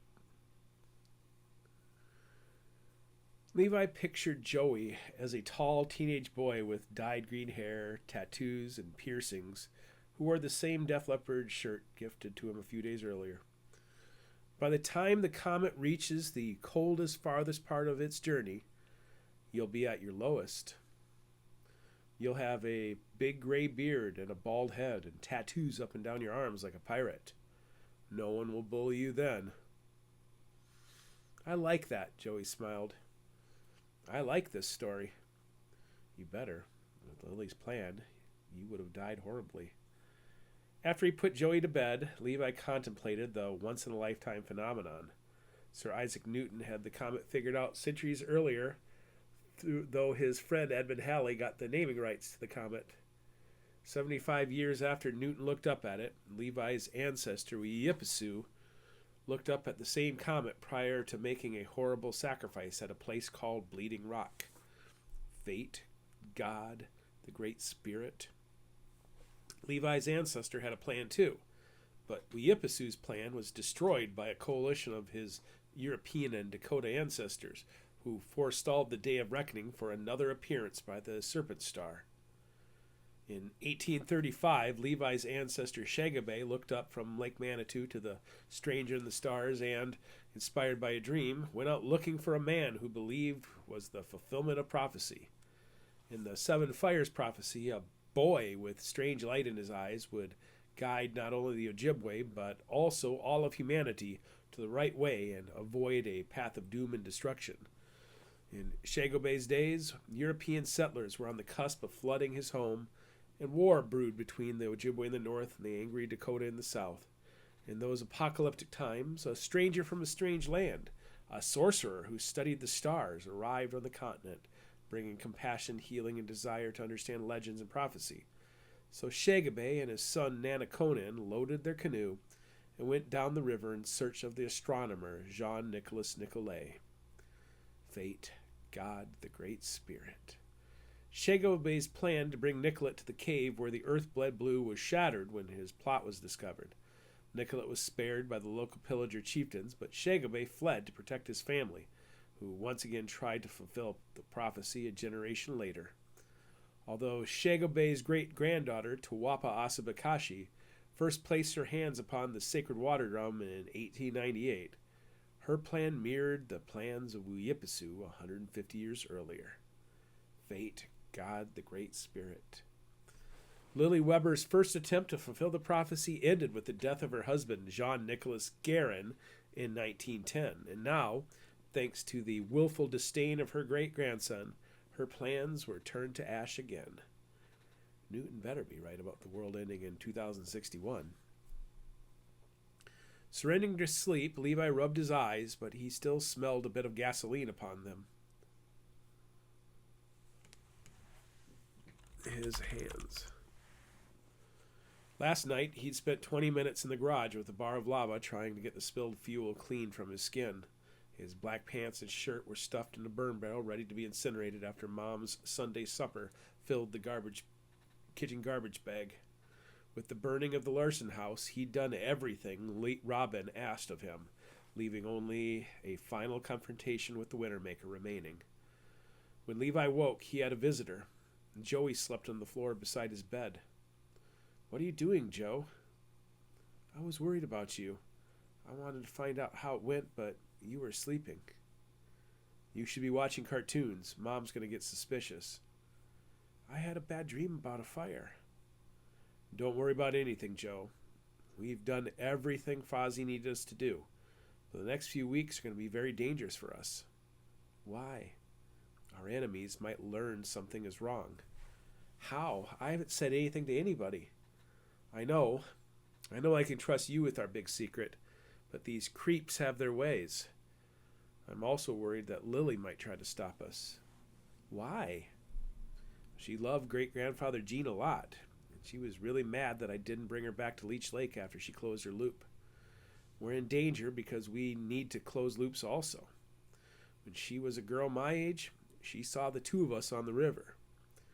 We helped her find the stone, so if something stops us from doing that, we won't be able to close the loop, and all over." Joey knew all of this. They talked about it in detail since Levi visited the Willow. "When will we go?" "I don't know the day, but it'll be soon. The Santee Lodge thinks that we're going to do the ritual on the summer solstice, and I can only pray that doesn't happen." "Why?"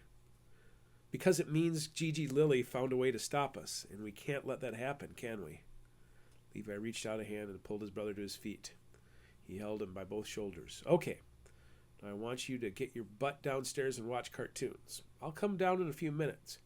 We're going to forget all this Fozzie stuff and enjoy the next few days of being Joey and Levi, right?" Joey threw his arms around Levi's shoulder and gave him a hug before running downstairs to watch his shows. Levi sobbed a few minutes, remembering his hands as he wiped tears away. "Okay, Lily, your turn. What's your next move?"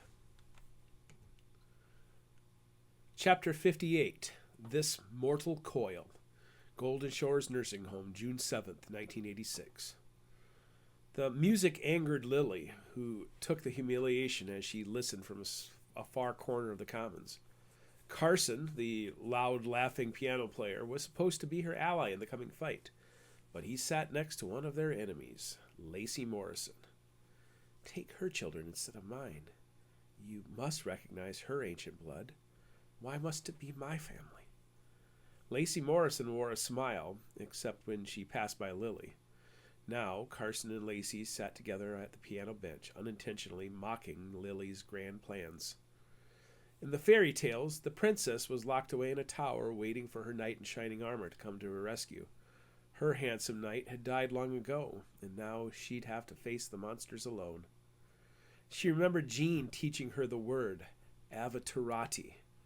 The Sanskrit word referred to a vessel to be filled, like her word omadai, which at first made it seem like a vase in reference to water. But once Jean explained that the Wintermaker waited for a human vessel to enter, the word was ruined. Adriana Sinclair. Jean had repeated the name, inviting her into his discovery. "Who?" "The missing heir," he said, pushing away his notebooks on the table to reach for the stack of newspapers. "Do you remember how the Sinclair family worried that foul play involving their sister-in-law? She vanished in 1898, and with the Battle of Sugar Point, all the insanity here at Lake Manitou, the assumption was she was buried in a ditch somewhere. The hotel owner, Lily recalled as the three families of Triton Corporation tried to lay legal claim to the properties that once belonged to another Sinclair, their cousin Adriana. When private detectives finally found her in Colorado, everyone assumed she left Minnesota to avoid the scandal of having a child out of wedlock. Jack Morrison. Years after the Sinclair family lost their male heir, Adriana had an affair with local lawman, Bushy Bill Morrison, resulting in the bastard child Jack Morrison. Even after the happy ending in Colorado, the three families severed all legal ties with her and divided up her belongings in Hiawatha County. 80 years later, Lacey Morrison's piano playing annoyed Lily, proving that it was impossible to run from destiny. But at her living room table with Gene, she still made plans as he explored strange words like Endorheic. "What does that word mean?" she had asked. "Endorheic?" Gene's eyes twinkled. "It is a lake that has no outlets, which is extremely rare. If you were to spill a cup of water anywhere in Hiawatha County, it would eventually end up in the Crow Wing River and then down the Mississippi River. Devil's Lake in North Dakota is one, where it only collects runoff. The Great Salt Lake, that's another." "And what's your point?" "Well, they found Adriana Sinclair in Aspen, Colorado. Why Aspen? Well, Aspen is the highest watershed on the continent of North America. If you knew the Wintermaker lived in waters of Lake Manitou, it's the farthest away from any tributary you could get, and until the snow melts in the summer, it's essentially Endorheic." "Why not live in a desert?" Lily teased. "The world is made of water. We are made of water. It's hard to find places where water cannot reach you. Besides, I think Adriana took her child to Aspen to hide him. She worried her child would be an Avatarati," Lily said. "Is there anywhere in Minnesota that is Endorheic?" "With our weather, everything floods and spills. Different watersheds spill away from the Mississippi River, but..." "What?" "The new dam on Leech Lake. When it closes, Leech Lake is cut off from the Mississippi watershed. It's the closest thing to a stronghold you'd find in this area." Now, decades later, Lily knew she would die and remain stuck in Lake Manitou, just as Adriana Sinclair failed to avoid her fate. Lily tasted the same bitterness. On her bedroom wall were the faces of her family, captured in photographs. Her husband Gene, her only son Louis, and his wife Hannah, who carried the curse of the Ouija to their 5 children.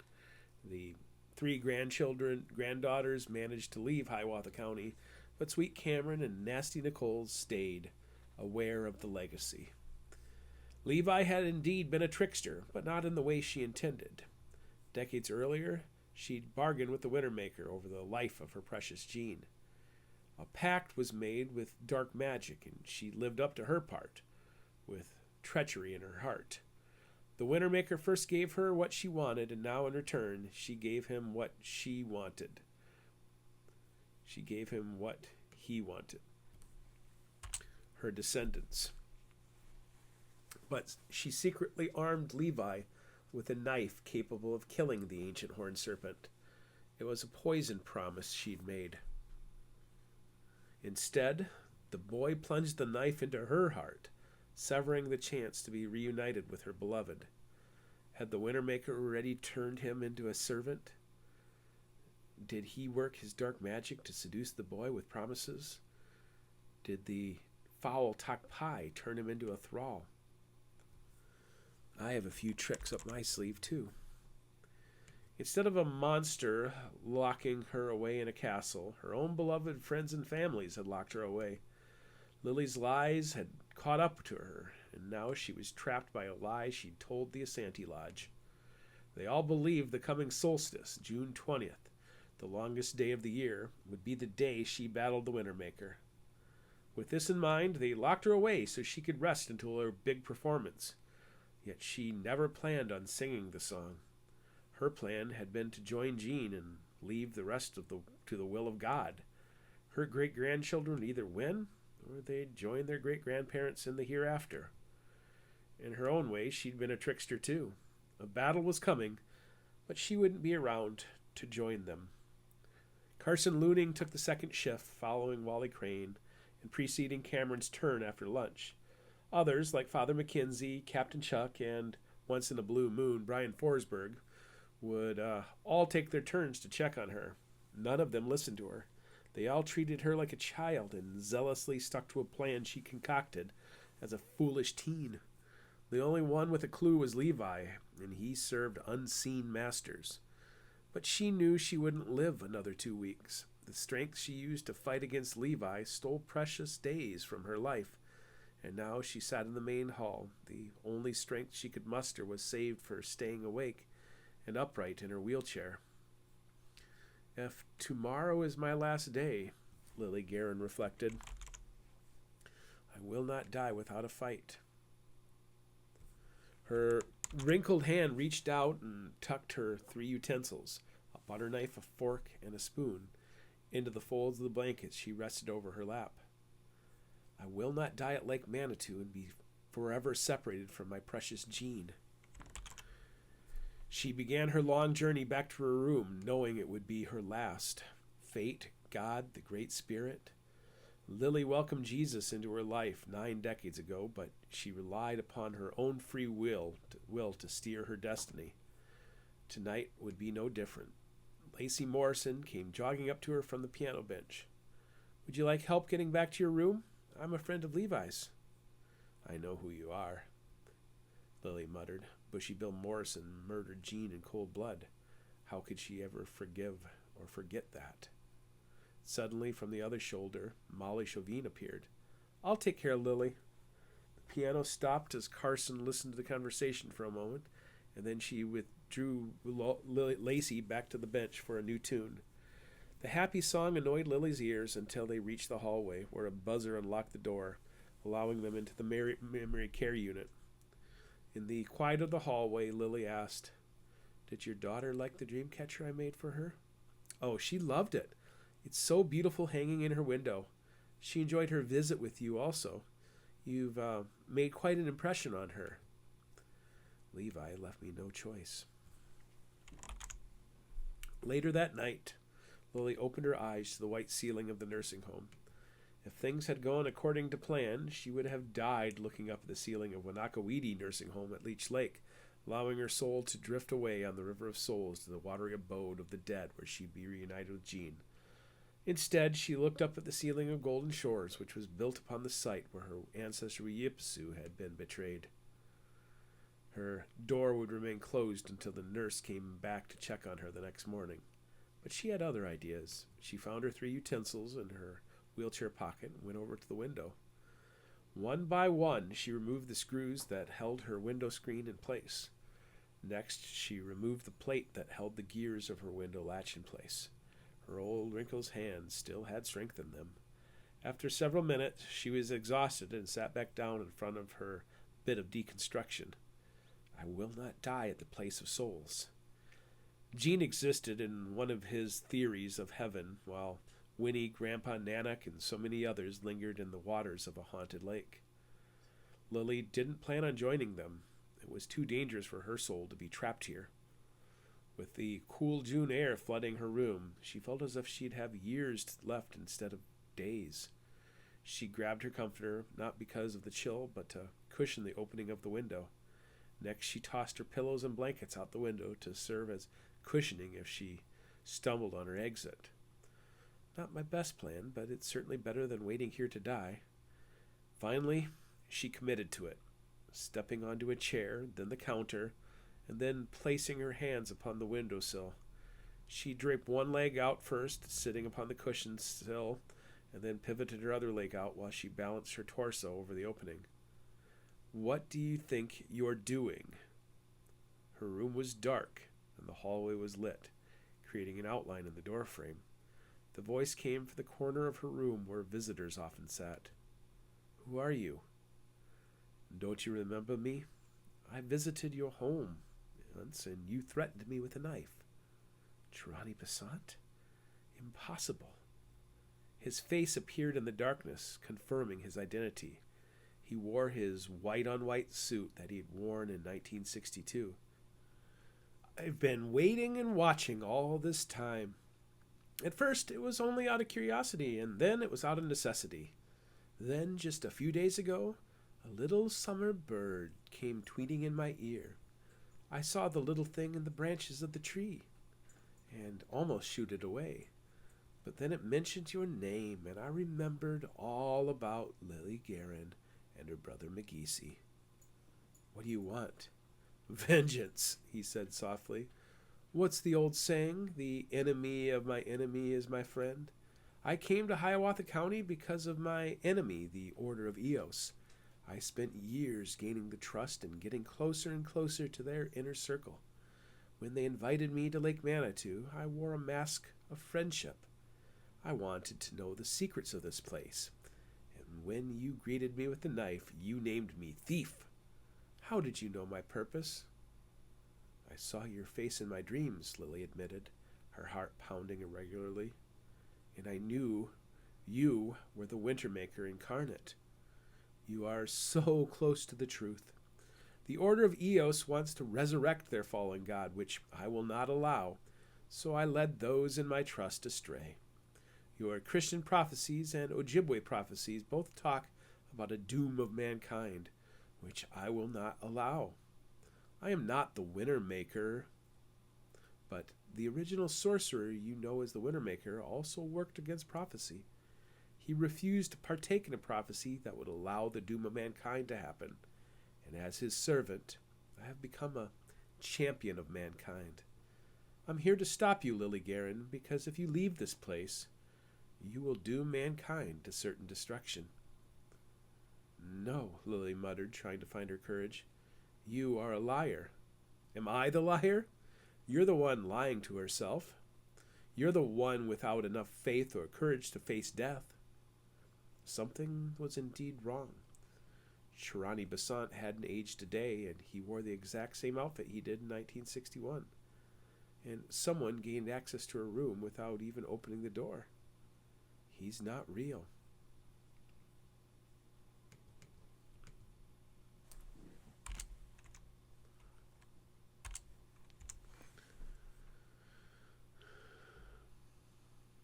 You sad old woman, your stubbornness and selfishness became all-consuming, despite your best interests. Trani Besant continued, turning on the lamp so they could face each other. How far would you have walked into the darkness? I would have gone east and found the Crowing River. And tossed yourself in the River of Souls? Oh, Lily, you would have turned your face away from your family in their hour of need. You were so certain your way was the only way that you never thought why your great-grandson betrayed you. And your ploy with the little spider? You corrupted her with magic from the dawn. For what purpose? To once again fight against your family? Lily found herself gripping a fork as a weapon against the specter of Trani Besant. Are you a Takpai in disguise? A foul demon sent to tempt me? Besant chuckled. Oh, the real Trani Besant is out there in the shadows, and so too are the Takpai. But I am neither. I'm only the voice of reason calling out to you from your own head. I'm trying to stop you from your own madness. Put the fork down. Close the window. We'll talk things over, and in the morning, you'll understand why staying in your room is the only way forward. The apparition was only a figment of her imagination, and in her final moments before death, she began to realize the mistakes that had been made. Lily tossed the fork against the specter, who only chuckled. Chapter 59, Up the Waterspout. Split Rock, Minnesota, June 13th, 1986. Summer Chauvin had to confirm that the ghost of the old woman was telling the truth. It would be hard, but it needed to be done. Summer's parents were both at work, leaving only her sister Penelope to watch over her. Luckily, her 13-year-old sister would rather listen to cassette tapes and talk on the phone than to pay her 6-year-old sister any attention. Summer turned on PBS in the living room, dropped several dolls on the floor, and then stepped outside to find her bicycle. Quite terrified to be on her own, Summer sat her Barbie doll, Becca, in the front basket for proper moral support. With a push of her foot, she shot down the driveway and onto the sidewalk. This part of the route held little terror for her since she'd taken it nearly every day to get to school. For the first few weeks, Penny rode along the bike with her, but as her sister said, it was almost impossible to get lost since her school was on the same street as the school.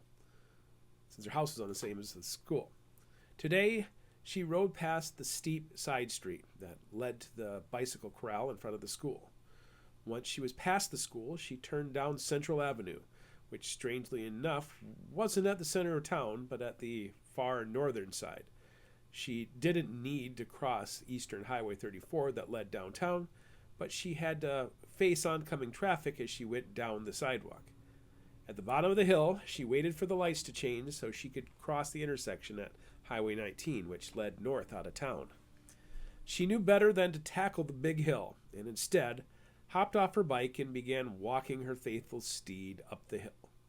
Walking out of the Crow Wing River Valley took her almost half an hour, but soon she stood along the ridgeline that overlooked Lake Manitou.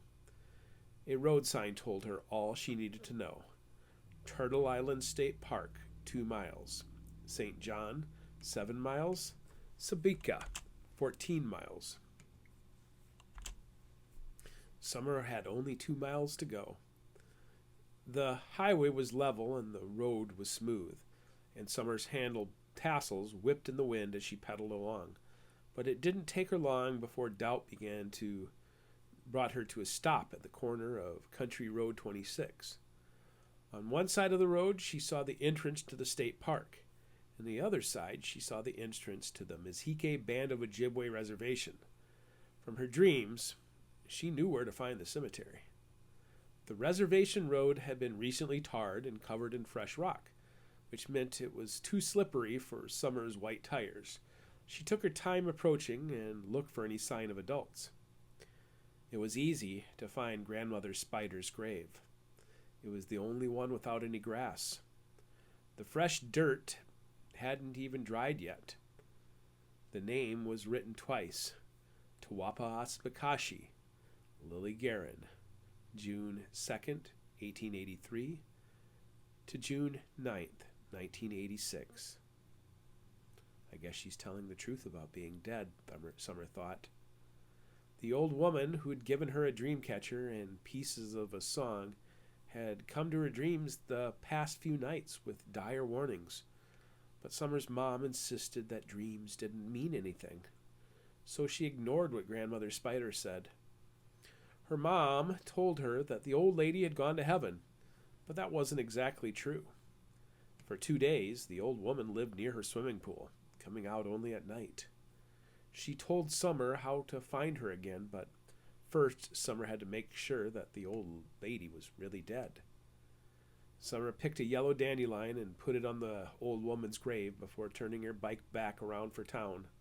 10 minutes into her return, a truck passed her and stopped a short ways ahead. Summer stopped her bike. An older man opened the truck door, stepped out, but stood at the door. A girl your age shouldn't be riding by herself on the highway. Are you camping at State Park with your family? She shook her head. Are you from Split Rock? Summer nodded. I'm Wally Crane. Would you like a ride back into town? I can throw your bike in the back of my truck. Summer looked around for authority figures, but finding none, she tentatively nodded her head. He seems nice enough. Wally called her closer with a wag of his index finger, which she obeyed, walking her bike toward the truck.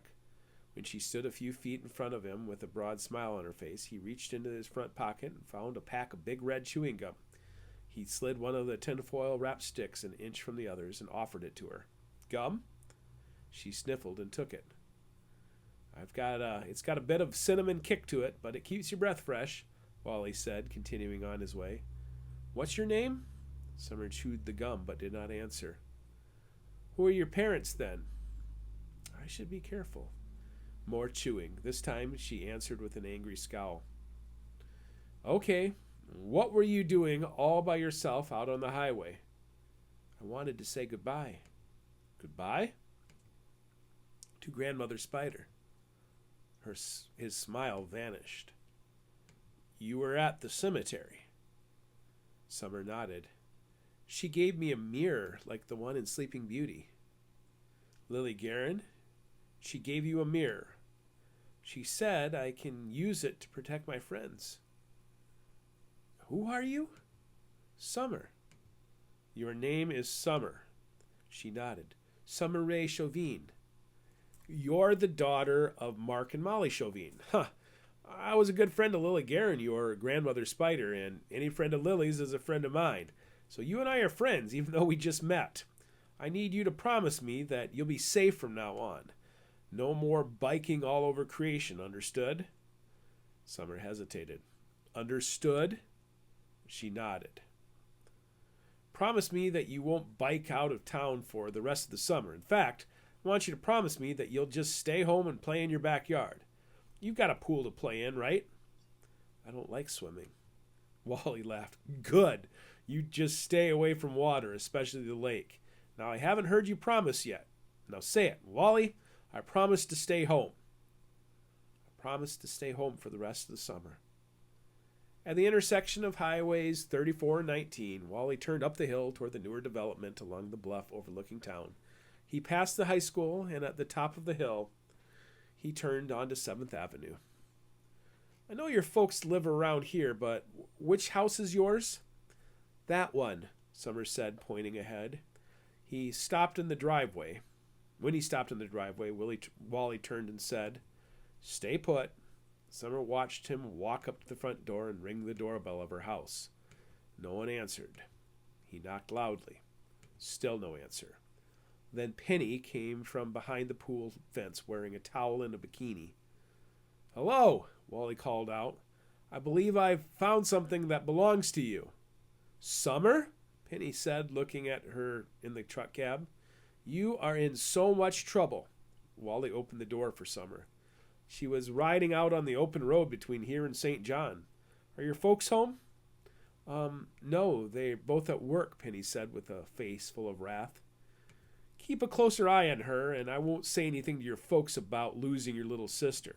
And Summer, remember our promise. You'll stay home for the rest of summer.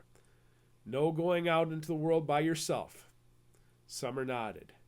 She still had the Sleeping Beauty mirror, after all, and her Barbie doll named Becca.